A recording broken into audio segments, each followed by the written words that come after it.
আসসালামু আলাইকুম রহমতুল্লাহ। প্রিয় ভাই ও বোনেরা, দেখতে দেখতে আমাদের দরজায় করোনার চেয়ে পবিত্র রমাজান। আলহামদুলিল্লাহ, আল্লাহ আমাদের আরেকটি রমাজান পাওয়ার সুযোগ করে দিলেন। জানেন, রমাজান শুধু ক্ষমা আর তৃষ্ণা সহ্য করার নাম না, এটা আত্মাকে পরিশুদ্ধ করার মাস। এটা গোনাহ মাফ করানোর মাস। এটা আল্লাহর আরো আরো কাছে চলে যাওয়ার মাস।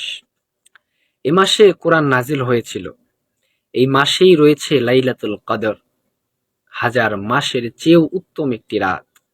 চলুন আজ থেকেই নিয়ত করি, এই রমাজান হবে ভিন্ন। এই রমাজান হবে পরিবর্তনের সূচনা। ৫ ওয়াক্ত নামাজ আর কখনোই আমরা ছেড়ে দেব না ইনশাআল্লাহ। প্রতিদিন অন্তত কিছু আয়াত হলেও কোরআন তেলাওয়াত করব ইনশাআল্লাহ।